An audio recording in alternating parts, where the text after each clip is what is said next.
I had some people coming up to me, and they were worried that my talk was going to be dry and boring and that you weren't going to hear anything new. And I guarantee that that is absolutely correct. Ich garantiere euch, genauso wird es sein.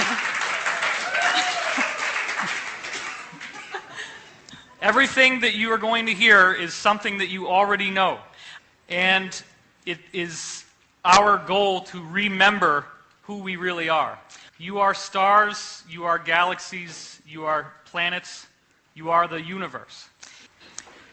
The entire universe is built to create life like us. You have galaxies that create stars, stars that create planets. Planets create sentient life like human beings. Witnesses like Henry Deacon have told us that there is life on every planet just in our solar system alone. It may not be exactly the same as we are. It may be like a form of energy, but it's always there. We also know that in our galaxy, every planet creates human life.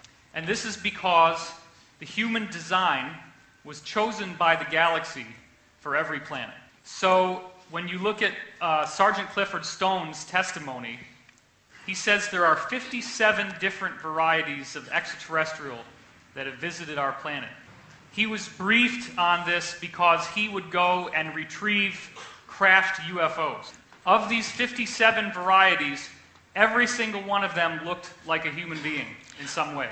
We know from Henry Deacon that these human beings have a lot of variance in how they look. They are different. They go from about 1.5 feet tall to upwards of 15, 16 feet or more. We know that almost every type of color exists in the skin, including colors you'd never think of. We know that people from Alpha Centauri, for example, have dark green skin. That's one race around that star. There's another race that is about this tall and is more of like a reddish skin. There are other races that have a pastel orange colored skin. There is another race that is almost jet black in the color of the skin. We also know that the grays have an eye covering, which when you pull it away, their eyes are very bloodshot underneath. It's a very advanced technology that allows them to have a computer that they can look at and control. It also provides protection from ultraviolet radiation from their sun. So you have to ask yourself this question. Why would the galaxy build the same life over and over again on so many planets? And why would we exist here on this planet when there are so many things that seem to be trouble for us right now? Is it our destiny to just be erased from this planet? And what is the real reason for all these scary things that are happening? The reason why I'm here is to give you a positive message. The universe has designed this entire creation to reunify with itself. It appears as if there's about 300, 350 separate people in this room. From the level of the beings I speak with, they cannot see us as separate beings. Think of yourself as a rock with water flowing over you in a stream. Your mind is like the water. So you could identify yourself as the rock and think that you just sit there. But in your dreams, someone else's house will become your house. And that will become an experience of déjà vu in your waking life. We actually see where we are going to go before we get there. And time is three-dimensional. It does not simply go forward. I spoke with a witness who worked at the Montauk Project named Daniel. And he told me a lot of things about time that I have never shared publicly before, which I will do now. This could get me in trouble for telling you this, but I'm going to anyway because publicity is protection. I can tell you that the CIA has a program that trains you how to be psychic. And the graduates of this program can do some pretty amazing things. Unfortunately, these things include assassinations. There are two different types of psychic in the program. There's telepath and telekinetic. A very high-level telepath can control your thoughts, and a very high telekinetic can pinch the carotid artery in your neck and give you a stroke or give you a heart attack. I do want to point out that not everyone is susceptible to mind control. We just met with a new witness named Dr. Pete Peterson, and he told us that approximately 15% of people in the world cannot be mind controlled. We learned that they all have extraterrestrial DNA, but an extraterrestrial is just a human being in this galaxy. So that 15% is notable because their mind operates at a higher frequency. If you can train your mind to operate at that frequency, you will not be susceptible to mind control either. By learning these psychic exercises, you actually protect yourself from being influenced. The first exercise is called inverse calisthenics. It means that you hang upside down and do sit-ups from hanging upside down. What do we know about the pineal gland in terms of blood? Does anybody know the answer? Bueller? Say again? It's the biggest flow of blood. That's correct. So you want to increase the blood flow to the brain as much as possible. They also discovered that it is violent, explosive exercise rather than aerobic exercise that has the greatest psychic benefit.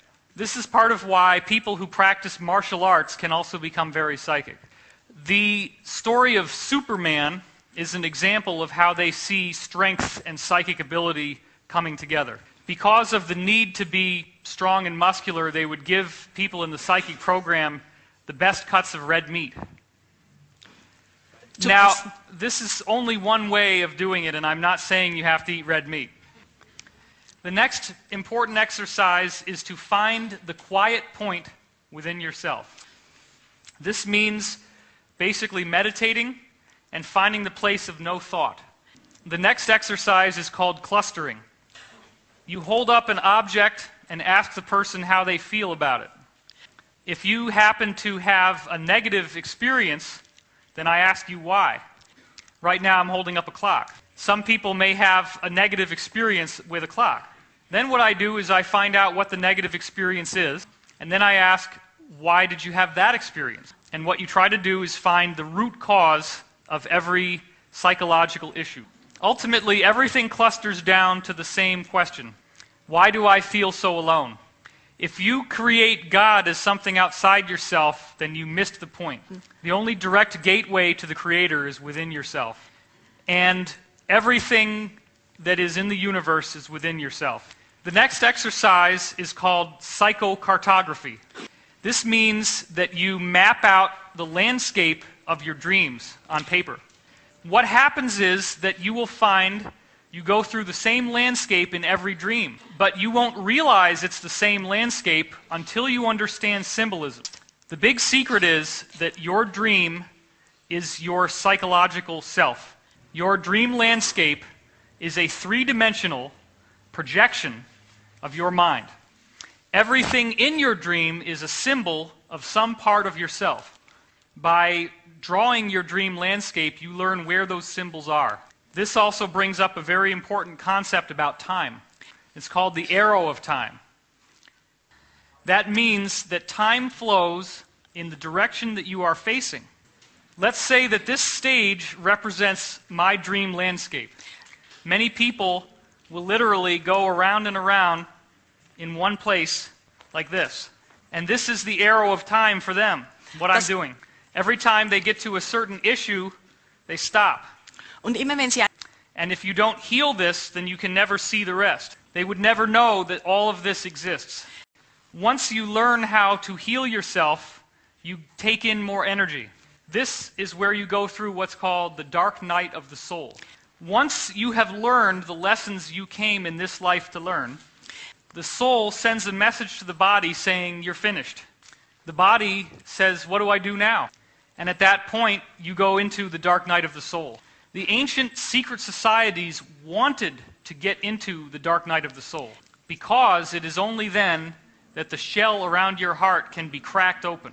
When you move through the dark night of the soul, you come into a much higher version of yourself, and your psychic abilities will dramatically increase. Yet many of us fastidiously avoid our emotional pain.